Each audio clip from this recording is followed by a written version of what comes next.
Hey, what's going on, guys? It's Marco Alonso. You're listening to Finance and Coffee, a podcast where we talk about money, business, and finance in today's world. I am accompanied by my super host, my super guest, not guest, super host, Mr. Adrian Gonzalez. What is going on, world? Hey, and we got a spicy topic for today. We do, man. We're gonna change it up today. We're gonna talk about a couple of different things. Instead of talking about one topic, we're gonna talk about a collection of like topics that came out because I don't know, I couldn't pick one, so I figured we're just gonna talk about all of them. And do want to apologize. Well, we haven't been on for a while, but there's a perfectly good excuse for that. Good excuse. Want to elaborate on it? I will, man. Your boy's finally married. Sheesh. Your boy's married. So living that good life. Was on my honeymoon. Went for 2 weeks. Went to Colorado. We went to Nevada, California, and Hawaii. Damn. So, yeah, it was a hell of a honeymoon. Yeah, bro. It was well worth the wait. So, alrighty, bro. Dope, man. That's what's up. Yeah, man. But we're back though. Excited. Super excited to start this again and get the ball rolling. Love doing this with you, bro. Hey, yeah. Well, congrats on that. That sounded like a dope honeymoon. Thank you, man. Yeah, it was awesome. So, all right. So let's start with the first one. So today, Apple had their event, and they introduced a new M1 chip. And it doesn't really have a redesign, or there's no redesign of any of the computers. Basically, the entire thing was about the M1 chip, how efficient, how good it is, just a bunch of technical stuff. They had like the head of all the departments and things like that talking about it. And I do want to apologize ahead of time. I sound a little groggy. I don't know. I got this throat issue. It's not COVID, I promise, or at least I hope it's not. And so I have like a Hall's. Boy said, I hope it's not. So I got like a Hall's candy in my mouth. So sorry for that. But anyways, Apple introduced their new M1 chip, and it's supposed to be like this super fast latest technology. Now they've had it for a while. They've had it I think on their iPads and on their watches, their iPads, and their phones. Mm-hmm. But now they actually have it on the Macs. They got it in the Mac Mini, the MacBook Air, and the MacBook Pro. So really nothing new, no new designs. Oh, and then a new operating system. Right. So one of the things that I think is really cool about this is that they're definitely like it's really weird because as companies get bigger, they usually offset certain things, but now Apple is like vertically integrating. Right. And they've been doing this for a while, but now they're really trying to do this. So I'm interested to see is like what percentage of Intel revenue got cut because they used to use the Intel chips. Now they use their own. So that's interesting. And I guess they're really like trying to craft and make Apple a unique thing because now like they pretty much just kicked out another partner. Right. And now they're just like they're making their own thing. So that's I find that's crazy. And the other thing is that they had 3 events this year. Yes, they did. When they usually have 2. Mm-hmm. So obviously, I think this is because of COVID. Because even though COVID, might hurt their sales or whatnot, or maybe it helped them, I don't know. But their events, that they don't, since they're virtual events, all you need is a computer, so they can pretty much make these on the fly. There's a lot less stress. There's no event planning or anything like that. So I thought that was pretty cool. I definitely think that they strategically chose to do this one for as the last event of the year, kind of just to top it off because it wasn't as exciting and it wasn't as good as the first 2. When they introduced, obviously the iPhone 12 and then the new Mac and the iPad too, right? Yeah, the iPad and not the Mac. Sorry, the iPad and the watch. No, yeah, the watch and the HomePod. The HomePod Mini. So it wasn't as exciting, but I do think that they strategically did this one as last because of that, just to kind of fit one in. So I don't know. I thought that was cool. What do you think? I agree, man. I think it's really cool with the whole M1 chips, because with the whole Intel being integrated, so Intel is its own corporation. All they do is like the processors. That's all they do. And like now that Apple's taken that away from them, as you were saying, it's a really good question. How much money are they really going to lose? Like that's a really good question. I never thought about that. I never thought about it that way. I always thought about it as, hey, Apple's making their own thing, good for them. But it's like Intel. I mean, but Intel is almost on every single computer, they are. laptop they're in the world the number right now. one. I believe they're the number one. Right. Chip maker, but still, Apple is gaining a lot of popularity, and especially their like computers. They're gaining a lot of popularity. I believe it's like the number one most used consumer-based laptop, if I'm not mistaken. So, I mean, the fact that they're losing this as revenue and it's future revenue, it's pretty worrisome. And I don't know. I didn't have a chance to look at how it hit their stock, but that's one thing. So that's kind of the thing. I didn't want to make a full episode on the Apple event because again, it wasn't big enough in my opinion. Yeah. So number 2, COVID. So this one's pretty interesting. This one could have been an episode of its own. Yesterday morning, Pfizer said its COVID vaccine was over 90% effective in late stage clinical trials. The news exceeded the expectations of health officials like Dr. Fauci, signaled a new hope for controlling the pandemic. Bruh. Yeah. So there's light at the end of the tunnel. You gonna get this vaccine? Hell no, I ain't getting this vaccine, bro. Why? Hell no, I know. Because my family had COVID, and they're all right, bro. And I went through it, and I'm all right. I don't know, bro. I think vaccines are good. I think that with time, you can maybe develop a good vaccine. I don't know if you can develop a good vaccine within 8 months of something coming out. I don't know. Maybe I'm ignorant. I think the average time for like a vaccine to fully develop is like something like 5 years or 6 years. That's what I'm saying, bro. Like, I don't know. It They're doesn't make sense pop one to of me. these out in like 3 months. That's what I'm saying, bro. Hell no, bro. I'll trust Carol Baskin before I trust the vaccine. You know what I'm saying? Oh man, So it's like tough. that. It's like that, bro. But it's all jokes aside, obviously. No, I mean, I don't think I will, bro. I mean, Yeah, you've had the COVID. I didn't. My family did though. Okay. So it's there are a lot of different speculations in the medical realm about like why some people get it, some people don't. I don't know. I'm not a doctor, but I think that I've had family friends who've passed away from it, so I know it's serious. Like it's not a joke. So it's something like that. But I just wouldn't get it. That's just me. Would you get it?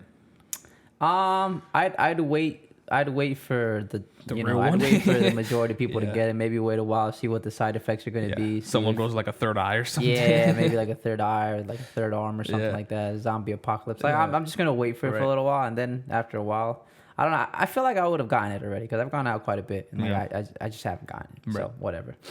The U.S. would need 350 million doses to cover 75% of its adult population. The government already secured 100 million at a cost of $2 billion. So Pfizer, Jeez.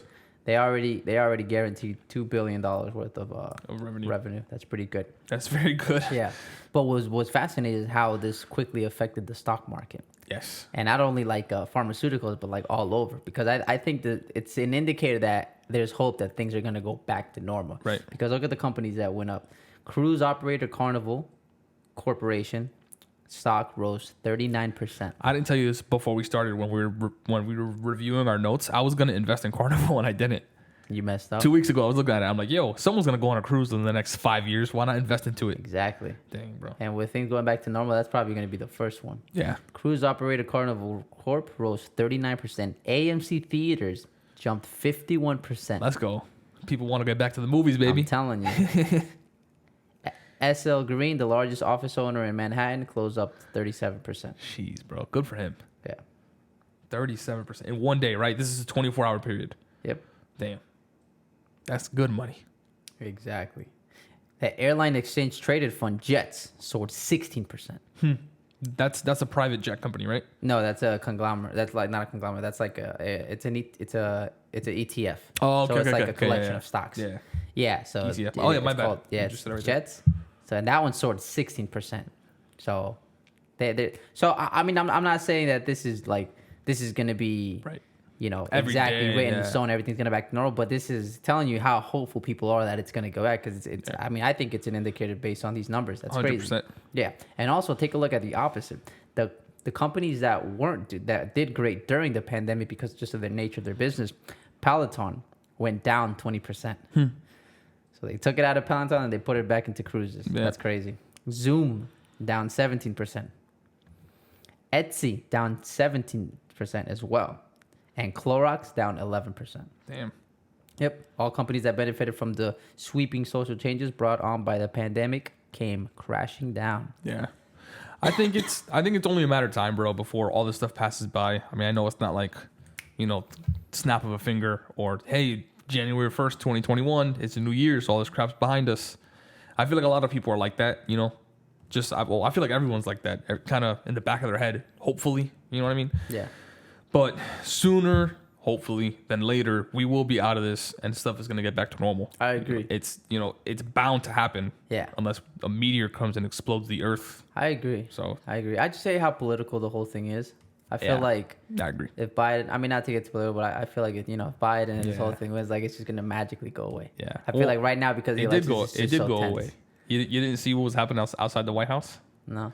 There was like millions of people. I don't know if there's millions. Don't quote me on that. But there was a large quantity of people outside of the White House, and Dr. Fauci was the one who's always talking about coronavirus and social distancing. And there were thousands of people, if not more, outside of the White House, all parading, Joe Biden. And if he is the president, may God bless him. But he said nothing. He said nothing about COVID, nothing about people getting infected. He had no comments at all.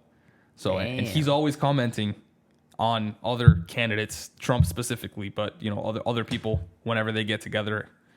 So wild, bro, wild. That's crazy. Yeah, but yeah, it's like I don't know, bro. I mean, again, we never get political. We're not going to, but it's just either no matter what side of the spectrum you fall on, you gotta like come to some common sense and say like, hey, is there social distancing? Then implement it. If it's not, then don't. But like, you can't choose, where you poke the bear, bro. Yeah. I agree. 100%. Yeah, it's tough. Oh, whatever. So we got Apple event, we got COVID, and our last topic of the day is McDonald's goes green. This is pretty cool. This is gonna be my favorite one. I saved it for last. So, according to USA Today, McPlant is crafted exclusively for McDonald's. That name, by bro. McDonald's, huh? I said that name. McPlant. Yeah. McPlant is crafted exclusively for McDonald's by McDonald's. Ian Borden, McDonald's international president, said at the investor meeting, in the future, McPlant could extend across a line of plant-based products, including burgers, chicken substitutes, and breakfast sandwiches. Hell no, bro. You're not buying it? I ain't buying none of that, dude. Bro, McDonald's, bro. You're not down for a veggie Hell burger? no. McDonald's is the place that you go to when it's 1 a.m. and you're hungry as hell and nothing else is open and you're like, yo, I want some chicken nuggets and some French fries. I'm not here to be healthy. Hell no, I'm dude. here to be satisfied. Yeah, I agree with them. You don't see people going at 11 a.m. to have lunch meetings there to eat salads. Come on, bro. Funny enough, as like even as like you say that jokingly, but on a deep level, I 100% agree with you, and that's why I don't think it's gonna. That's what I'm saying. Gonna work. Yeah, because it's just so encrusted in their brand. Yeah, and like when they I guess when they first came out, it just health wasn't like the big thing, but now it's just all over the place. Yeah. And McDonald's again, and we talked about this on the last podcast. A couple podcasts ago. It's just they're just a brand that is just known as the epicenter, like the epitome, epitome, whatever. You know what I'm trying to say, of like being unhealthy. Yeah. Or of like just it's synonymous to unhealthy. Mm-hmm. So it's like the fact that they're doing like a McPlant, I think they're heading into the right direction, because they're trying to change their entire menu. Because like I said, it's a line of products, so it's not like just gonna be like, oh, there's a veggie burger, like. Hey. But I find it difficult. I think they really have to.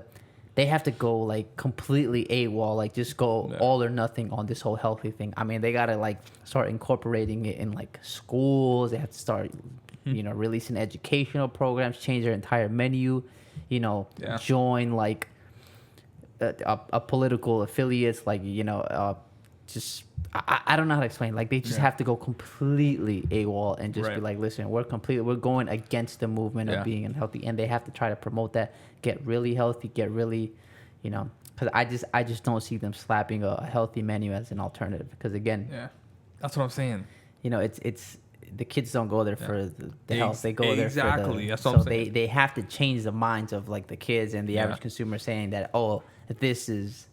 This is what I want to come here to eat healthy. And when you think of McDonald's, you just don't think of that. And I think this is just a way for them to survive. Don't get me wrong. I mean, they're still making money, but I think they're finally getting the idea that, hey, listen, if we're going to be here for a long time, we have to change our idea. We have to change the way we think. So I don't think it's going to work. I think it's definitely heading into the right direction. But again, I don't see this lasting. I see. I agree, bro. I think it's tough. and we're kind of wrapping up. But we were talking to earlier that I think, if I'm not mistaken, Burger King has an Impossible Burger, Impossible Whopper, where it's like the vegan style, same thing. Which I've had a couple friends who've eaten it. Like, yeah, it tastes like the same thing, but you gotta go to the bathroom really bad afterwards. You know what I mean? So it's like cool, like I guess it's healthy or whatever. But to me, it's just so much of a movement. That's what I'm saying. You can't just slap a veggie burger and fix this. That's what I'm saying. It has to be like an entire movement. Yeah, because then what is it? It's a veggie burger with fries and a Coke. Like, for that, just eat a burger, bro. Come on. Yeah, like, come on. Yeah, and I think McDonald's has been trying to do it for a little while. Because I remember for like the kids' meal, they have like the apple slices, the milk and stuff like that. Yeah. But again, I think it's like it's just their whole rebranding. Because you know, when you go out, especially when you go to these, you know, out to nicer places, when you think of like even like fast food or quick things, like people, you know, there's so many, like, let's say pop-up shops where it's like they have like salads, like salad bars and salad things. It's like, to me, that's any person that's somewhat thinking of being healthy, that's just like, oh well, let me just not go here, I'm just gonna go there. So again, it has to be like their branding, it has to be their whole image as a whole. Just that I mean, they gotta probably even just get rid of like Ronald McDonald, like they gotta just like not Ronald, bro. Yeah, bro, I'm telling you. Yeah, and they got to get like a whole green like movement, because again, I don't see them surviving. I don't either, bro. So at least not in that field. Nah, you know I mean they're heading in the right direction, but again, for the long term, like I just don't see it happening. I agree. So guys, thank you so much for tuning in. That's pretty much all we had today. We are super grateful for you guys listening to us. I know that we haven't been on for like 2 weeks or so, but we're so happy to be back. Thank you so much again. If you liked it, be sure to share. Be sure to share. Send us someone who you think would like, and subscribe. So we'll catch you next episode. And follow us on Instagram. Thank you.